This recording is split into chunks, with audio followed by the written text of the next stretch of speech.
Psalm chapter 50, a psalm of Asaph. The Lord, the mighty one, is God, and he has spoken. He has summoned all humanity from where the sun rises to where it sets. From Mount Zion, the perfection of beauty, God shines in glorious radiance. Our God approaches, and he is not silent. Fire devours everything in his way, and a great storm rages around him. He calls on the heavens above and earth below to witness the judgment of his people. Bring my faithful people to me, those who made a covenant with me by giving sacrifices. Then let the heavens proclaim his justice, for God himself will be the judge. O my people, listen as I speak. Here are my charges against you, O Israel. I am God, your God. I have no complaint about your sacrifices or the burnt offerings you constantly offer. But I do not need the bulls from your barns or the goats from your pens. For all the animals of the forest are mine, and I own the cattle on 1,000 hills. I know every bird on the mountains, and all the animals of the field are mine. If I were hungry, I would not tell you, for all the world is mine and everything in it. Do I eat the meat of bulls? Do I drink the blood of goats? Make thankfulness your sacrifice to God, and keep the vows you made to the Most High. Then call on me when you are in trouble, and I will rescue you, and you will give me glory. But God says to the wicked, why bother reciting my decrees and pretending to obey my covenant? For you refuse my discipline and treat my words like trash. When you see thieves, you approve of them, and you spend your time with adulterers. Your mouth is filled with wickedness, and your tongue is full of lies. You sit around and slander your brother, your own mother's son. While you did all this, I remained silent, and you thought I didn't care. But now, I will rebuke you, listing all my charges against you. Repent, all of you who forget me, or I will tear you apart, and no one will help you. But giving thanks is a sacrifice that truly honors me. If you keep to my path, I will reveal to you the salvation of God.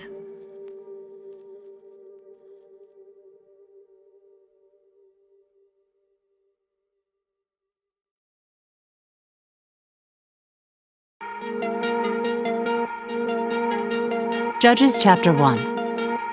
Judah and Simeon conquer the land. After the death of Joshua, the Israelites asked the Lord which tribe should go first to attack the Canaanites. The Lord answered, Judah, for I have given them victory over the land. The men of Judah said to their relatives from the tribe of Simeon, join with us to fight against the Canaanites living in the territory allotted to us. Then we will help you conquer your territory. So the men of Simeon went with Judah. When the men of Judah attacked, the Lord gave them victory over the Canaanites and Perizzites, and they killed 10,000 enemy warriors at the town of Bezek. While at Bezek, they encountered King Adoni-Bezek and fought against him, and the Canaanites and Perizzites were defeated. Adoni-Bezek escaped, but the Israelites soon captured him and cut off his thumbs and big toes. Adoni-Bezek said, I once had 70 kings, with their thumbs and big toes cut off, eating scraps from under my table. Now God has paid me back for what I did to them. They took him to Jerusalem, and he died there. The men of Judah attacked Jerusalem and captured it, killing all its people and setting the city on fire. Then they went down to fight the Canaanites living in the hill country. the Negev, and the western foothills. Judah marched against the Canaanites in Hebron, formerly called Kiriath Arba, defeating the forces of Sheshai, Ahiman, and Talmai. From there, they went to fight against the people living in the town of Debir, formerly called Kiriath Sepher. Caleb said, "I will give my daughter Aksa in marriage to the one who attacks and captures Kiriath Sepher." Othniel, the son of Caleb's younger brother Kenaz, was the one who conquered it. So Aksa became Othniel's wife. When Aksa married Othniel, she urged him to ask her father for a field. As she got down off her donkey, Caleb asked her, "What's the matter?" She said, "Let me have another gift. You've already given me land in the Negev. Now please give me springs of water too." So Caleb gave her the upper and lower springs. When the tribe of Judah left Jericho, the city of palms, the Kenites, who were descendants of Moses' father-in-law, traveled with them into the wilderness of Judah. They settled among the people there, near the town of Arad in the Negev. Then Judah joined with Simeon to fight against the Canaanites living in Zephath, and they completely destroyed the town. So the town was named Hormah.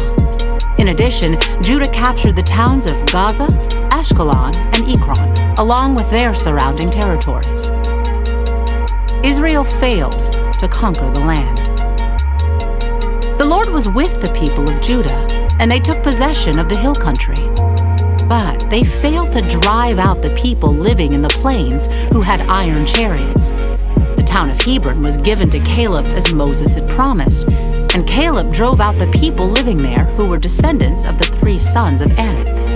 The tribe of Benjamin, however, failed to drive out the Jebusites who were living in Jerusalem. So, to this day, the Jebusites live in Jerusalem among the people of Benjamin. The descendants of Joseph attacked the town of Bethel, and the Lord was with them. They sent men to scout out Bethel, formerly known as Luz. They confronted a man coming out of the town and said to him, "Show us a way into the town, and we will have mercy on you." So he showed them a way in, and they killed everyone in the town, except that man and his family. Later, the man moved to the land of the Hittites, where he built a town. He named it Luz, which is its name to this day. The tribe of Manasseh failed to drive out the people living in Bethshan, Tanakh, Dor, Ibleam, Megiddo, and all their surrounding settlements, because the Canaanites were determined to stay in that region. When the Israelites grew stronger, they forced the Canaanites to work as slaves, but they never did drive them completely out of the land. The tribe of Ephraim failed to drive out the Canaanites living in Gezer, so the Canaanites continued to live there among them. The tribe of Zebulun failed to drive out the residents of Kitron and Nahalol, so the Canaanites continued to live among them. But the Canaanites were forced to work as slaves for the people of Zebulun. The tribe of Asher failed to drive out the residents of Akko, Sidon, Alab, Akzib, Helba, Aphig, and Rehob. Instead, the people of Asher moved in among the Canaanites who controlled the land, for they failed to drive them out. Likewise, the tribe of Naphtali failed to drive out the residents of Beth-Shemesh and Beth-Anath. Instead, they moved in among the Canaanites who controlled the land. Nevertheless, the people of Beth-Shemesh and Beth-Anath were forced to work as slaves for the people of Naphtali. As for the tribe of Dan, the Amorites forced them back into the hill country and would not let them come down into the plains. The Amorites were determined to stay in Mount Heres, Aijalon, and Shalbin. But when the descendants of Joseph became stronger, they forced the Amorites to work as slaves. The boundary of the Amorites ran from Scorpion Pass to Selah and continued upward from there.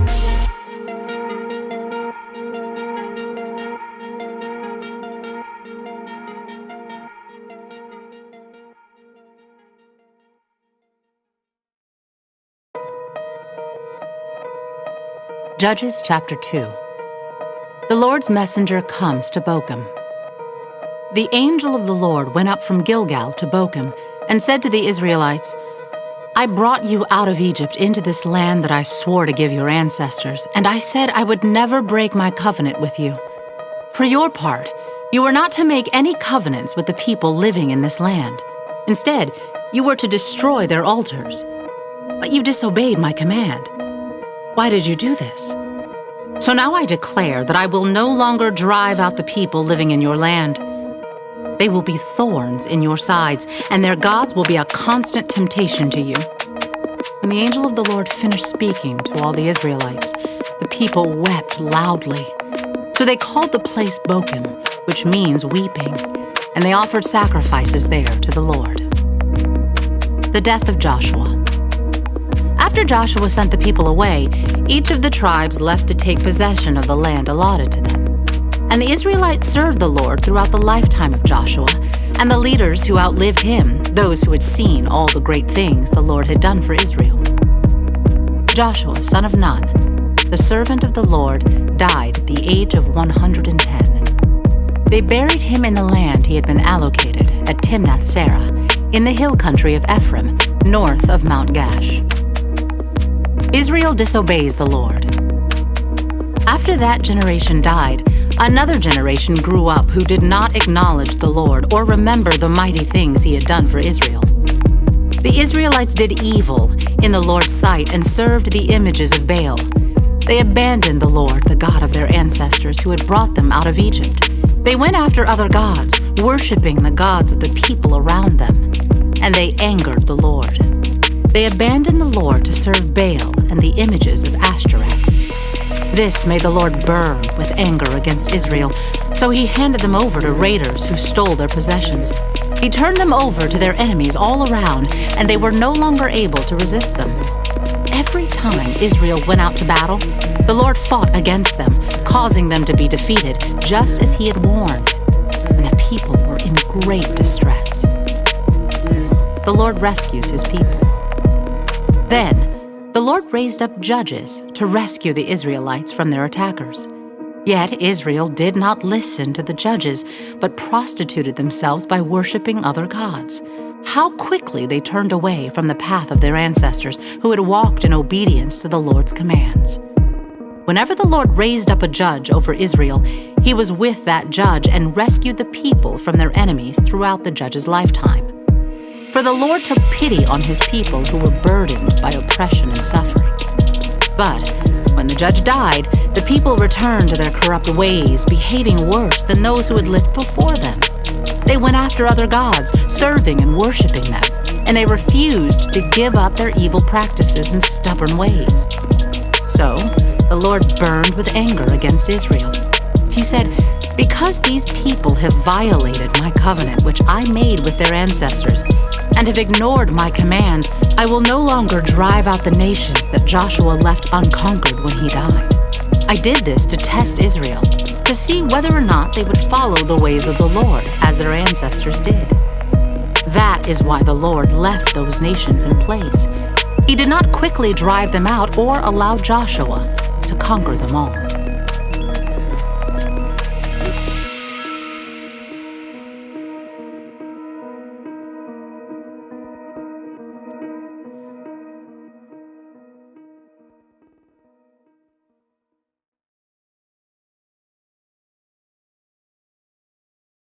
The Book of Judges. So remember, after Joshua led the tribes of Israel into the Promised Land, he called them to be faithful to their covenant with God by obeying the commands of the Torah. And if they do this, they will show all the other nations what God is like. So Judges begins with the death of Joshua and basically tells the story of Israel's total failure. The book's name comes from the type of leaders Israel had in this period. Before they had any kings, the tribes were all governed by these judges. Now, don't think of a courtroom. These were regional, political, military leaders, more like a tribal chieftain. And you need to be warned, the book of Judges is very disturbing and violent. It tells the tragic tale of Israel's moral corruption, of its bad leadership, and basically how they become no different than the Canaanites. But this sad story is also meant to generate hope for the future, and you can see this in how the book's designed. There's a large introduction that sets the stage for Israel's failure as they don't drive out the remaining Canaanites. Then the large main section of the book has stories about the growing corruption of Israel's judges, and the progression here shows how Israel's leaders go from pretty good to okay to bad to worse. The concluding section is really disturbing and shows the corruption of the people of Israel as a whole. So let's dive in, and we can explore each part a bit more. The opening section begins with the tribes of Israel in their territories in the Promised Land. And while Joshua defeated some key Canaanite towns, there was still a lot of land to be taken and lots of Canaanites living in those areas. And so chapter 1 gives a long list of Canaanite groups and towns that Israel just failed to drive out from the land. Now, remember, the whole point of driving out the Canaanites was to avoid their moral corruption and their way of worshiping the gods through child sacrifice. God had called Israel to be a holy people, and that does not happen. Chapter 2 describes how Israel just moved in alongside the Canaanites and adopted all their cultural and religious practices. And it's right here that the story stops. For nearly a whole chapter, the narrator gives us an overview of everything that's about to happen in the body of the book. This part of Israel's history, the narrator says, was a series of cycles moving in a downward spiral. So Israel became like the Canaanites, and so they would sin against God. So God would allow them to be conquered and oppressed by the Canaanites, and eventually the Israelites would see the error of their ways and repent. So God would raise up a deliverer, a judge from among Israel who would defeat the enemy and bring about an era of peace. But eventually Israel would sin again, and it would all start over. This cycle provides the literary design and flow for the next main section of the book. It gets repeated for each of the 6 main judges whose stories are told here. Now, the stories of the first 3 judges, Othniel, Ehud, and Deborah, they are epic adventures. They're also extremely bloody stories. Either the judge themselves or people who help the judge, they defeat their enemies and deliver the people of Israel.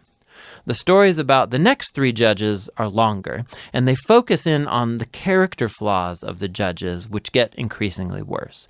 So Gideon, he begins pretty well. He's a coward of a man, but he eventually comes to trust that God can save Israel through him. And so he defeats a huge army of Midianites with only 300 men carrying torches and clay pots. But Gideon has a nasty temper, and he murders a bunch of fellow Israelites for not helping him in his battle. And then it all goes downhill from there. He makes an idol from the gold that he won in his battles. And then after he dies, all Israel worships the idol as a god, and the cycle begins again. The next main judge is Jephthah, who's something of a mafia thug living up in the hills. And when things get really bad for Israel, the elders come to him begging for his help. And Jephthah was a very effective leader. He won lots of battles against the Ammonites, but he was so unfamiliar with the God of Israel, he treats him like a Canaanite god. He vows to sacrifice his daughter if he wins the battle. This tragic story, it shows just how far Israel has fallen. They no longer know the character of their own God, which leads to murder and to false worship. The last judge, Samson, is by far the worst. His life began full of promise, but he has no regard for the God of Israel. He was promiscuous, violent, and arrogant. He did win brutally strategic victories over the Philistines, but only at the expense of his own integrity, and his life ends in a violent rush of mass murder. Now, a quick note here. You'll notice a repeated theme in the main section of the book, that at key moments, God's Spirit will empower each of these judges to accomplish these great acts of deliverance. Now, the fact that God uses these really screwed up people doesn't mean he endorses all or even any of their decisions. God is committed first and foremost to saving his people, but all he has to work with is these corrupt leaders. And so work with them he does. This whole section is designed to show just how bad things have gotten. You can't even tell the Israelites and the Canaanites apart anymore, and that's just the leaders. The final section shows Israel as a whole hitting bottom. There are 2 tragic stories here, and they are not for the faint of heart. They're structured by this key line that gets repeated 4 times at the close of the book. In those days, Israel had no king, and everyone did what was right in their own eyes. The first story is about an Israelite named Micah who builds a private temple to an idol, and that gets plundered by a private army sent from the tribe of Dan. So they come and they steal everything, and then they go and burn down the peaceful city of Laish and murder all of its inhabitants. It's a horrifying story. When Israel forgets its God, might makes right. The final story of the book is even worse. It's a shocking tale of sexual abuse and violence, which all leads to Israel's first civil war. It's very disturbing. And that's the point. These stories are meant to serve as a warning. Israel's descent into self-destruction is the result of turning away from the God who loves them and saved them out of slavery in Egypt. And now Israel needs to be delivered again from themselves. The only glimmer of hope in this story is found in this repeated line in the last part of the book. It actually forms the last sentence of the story. Israel has no king.